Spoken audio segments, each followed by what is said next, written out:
I am Brenda, 28 years old, single, a company employee, and living with my mother's home. Since I was little, my family has always made fun of me. The reason is my personality. Apparently, I'm different from others. You see, I don't behave like everyone else and always feel like an outsider. Even now, I only have motivation for things related to my interests, and I'm generally indifferent to most other things. My concentration doesn't last at all. However, when I do find something interesting, I pursue it relentlessly and can focus for hours. I used to think this was normal, until my mother told me. You're different from others. My father never spoke ill of me, but my parents divorced, and my brother and I went to live with our mother. My brother, who had always teased me alongside our mother, isolated me within the family. His verbal abuse toward me was particularly harsh. Fortunately, I have a personality that doesn't care what others think, so I wasn't hurt by their words. Unfortunately, my brother's harassment continued into adulthood and escalated further.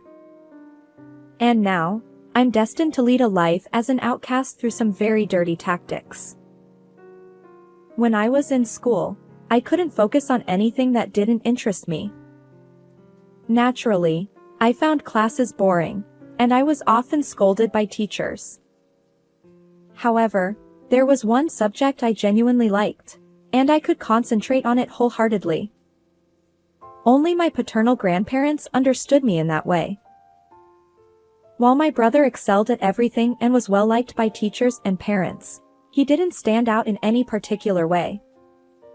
When my brother mocked me as a weirdo, our paternal grandparents would defend me, saying that Brenda would eventually surpass everyone. They praised my talents. Unfortunately, both of them passed away a few years ago, and they never got to see me succeed. After my parents' divorce, my brother and I were taken in by our mother. She constantly berated my father as a terrible man and refused to let us see him. Perhaps she had experienced something unpleasant. As a child, I respected my mother's feelings and never once expressed a desire to see my father. Despite my efforts to be considerate, my mother's attitude toward me remained consistently cold. According to stories I later heard from my paternal grandparents, I resembled my father both in appearance and personality, which might explain why my mother found me disagreeable.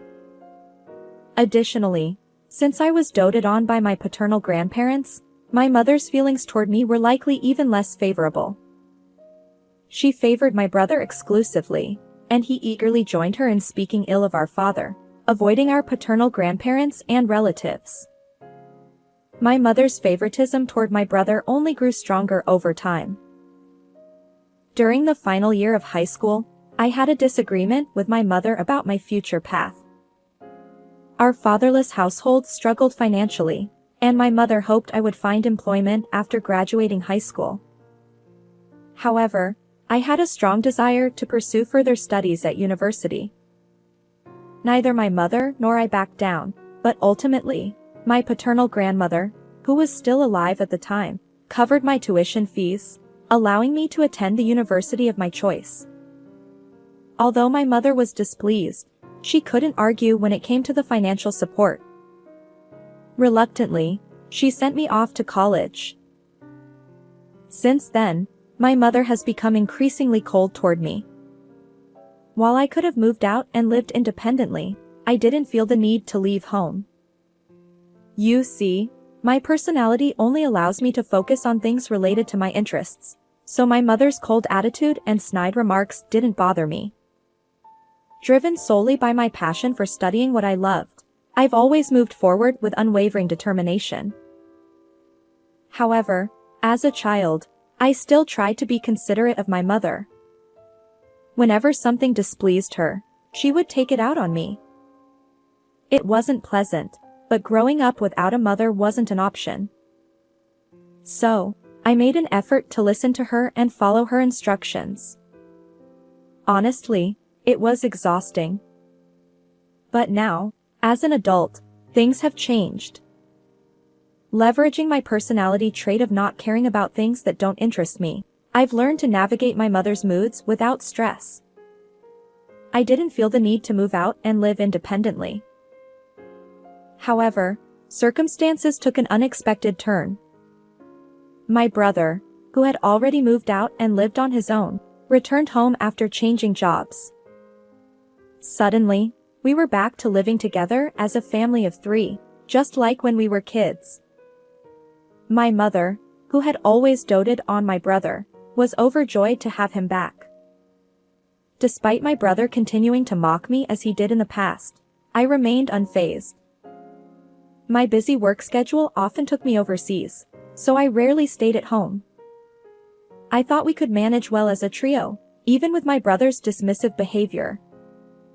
However, it seems my assumptions were too optimistic. My brother tried every trick in the book to force me out of our family home. It seems he planned to live there with his fiancée after their marriage, and I was an obstacle. He desperately wanted me gone. He'd hurl insults at me regularly, put a chain on the front door to keep me out, and even turn off the lights while I was in the bathroom. Childish harassment, really.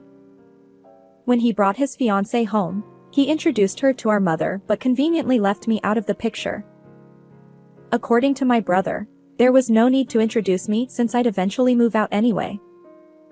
Still, I remained unfazed. I thought he'd tire of his antics and give up eventually. But it seems my brother's frustration with my refusal to leave home was growing. And one day, my brother did something outrageous. In the morning, as I was organizing my bag before heading to work, I found something unfamiliar inside, a men's wristwatch.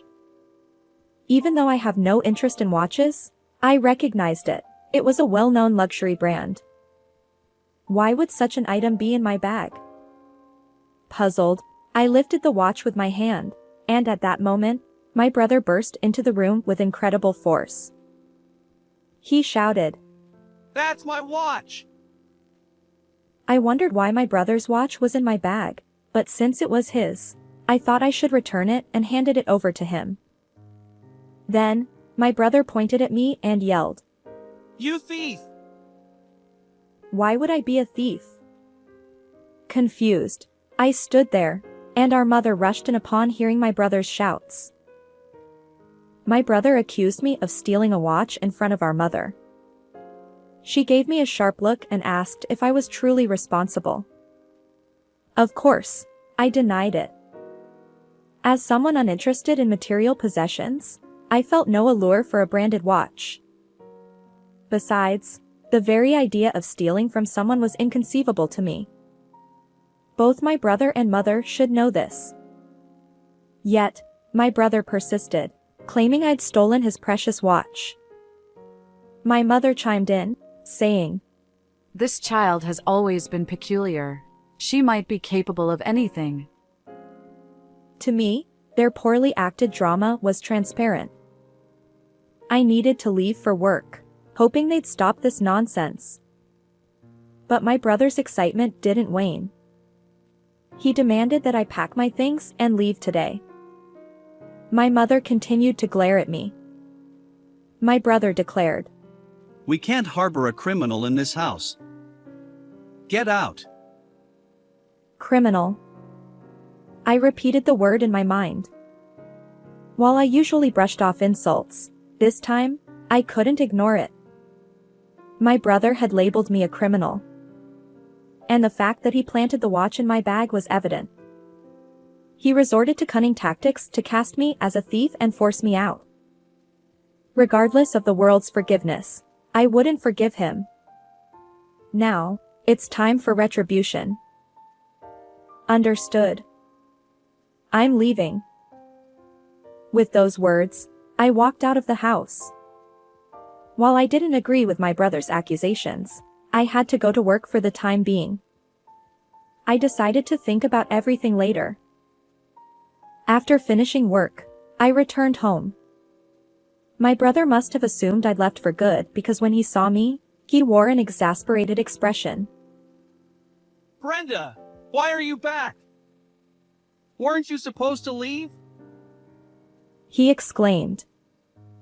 I explained that I needed to pack my things.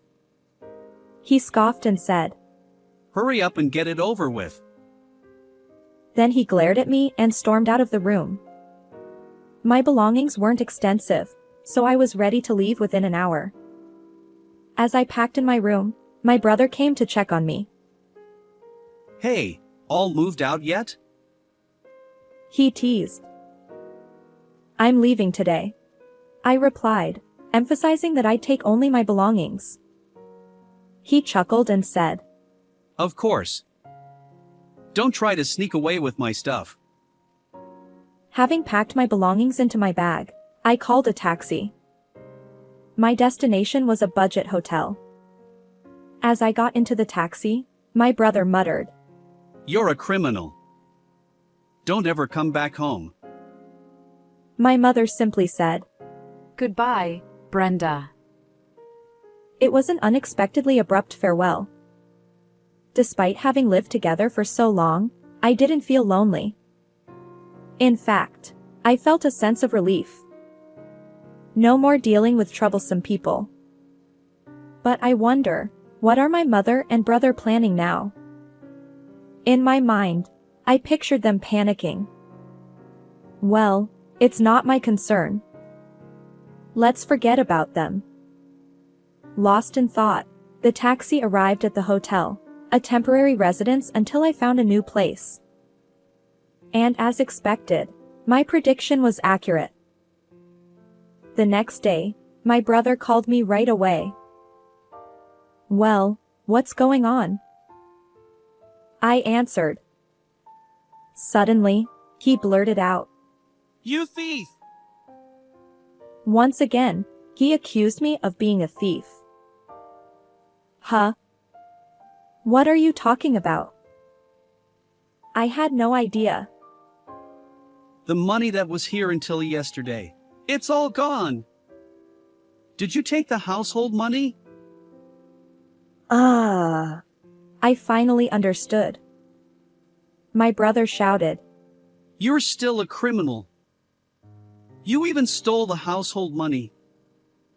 I'm calling the police. That's my money. I calmly replied. He scoffed. Yours? Don't lie. It's not a lie. Why don't you check with Mom? At that, my brother fell silent. I patiently explained to him. Actually, I was the one supporting our family's finances back home. Every month, I contributed money to the household and provided for my mother. After my parents' divorce, my mother received substantial alimony from my father, so she didn't work much.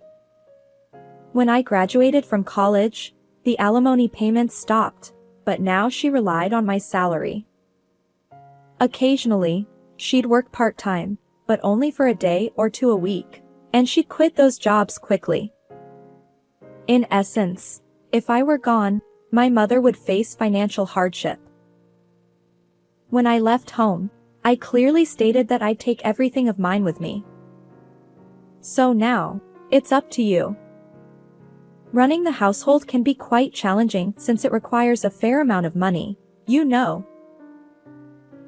Despite not working herself, my mother was quite extravagant.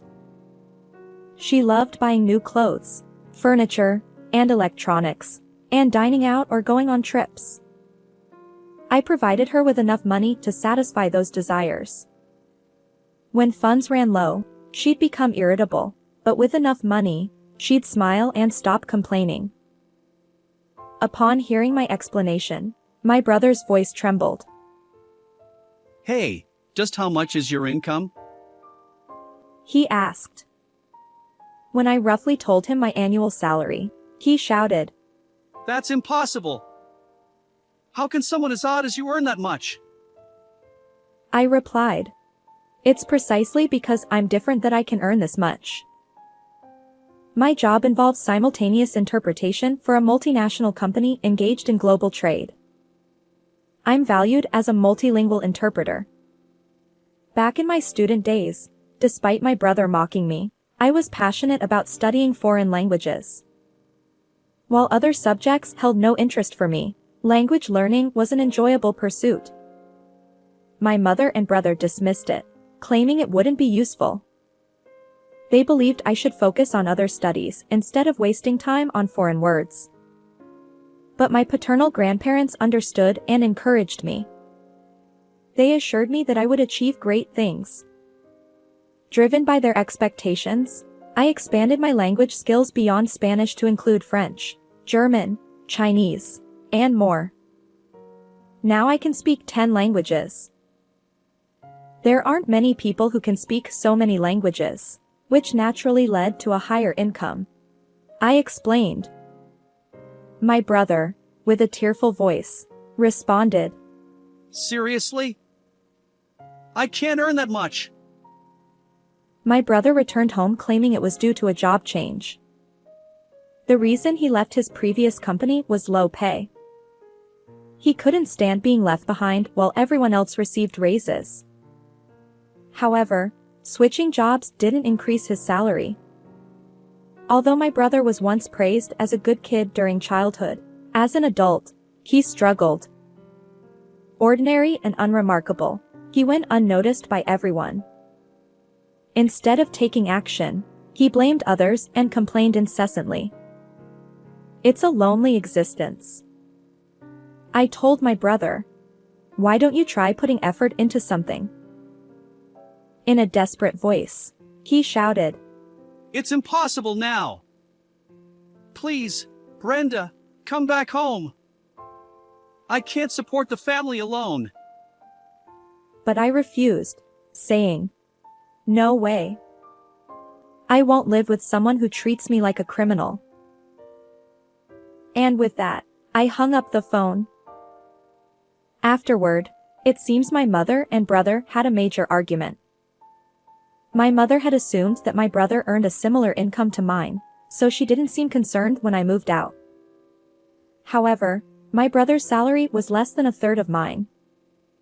Frustrated, my mother scolded him, saying, We can't live on such a low monthly income. Unfortunately, her words wounded my brother's pride. He erupted, shouting, Mom, find a job without relying on me. The once close parent-child relationship is now strained, as you can imagine. Since then, my mother reluctantly started working. Having relied entirely on me for so long, she struggles with any task, often earning reprimands from her boss. Still, she works to make ends meet. As for my brother, he keeps changing jobs. The company he thought would finally pay well turned out to be an exploitative company, and he fled in a hurry. His engagement also ended in a breakup. Nothing seems to go right, and he's feeling defeated. On the other hand, I found a nice apartment near my workplace and moved out of the hotel. Living without constant snide remarks from others is surprisingly comfortable. My work remains busy, but each day feels fulfilling. I'll keep studying and pursuing my beloved career. How did you find this story? Don't forget to subscribe to the channel. Until next time in the next video.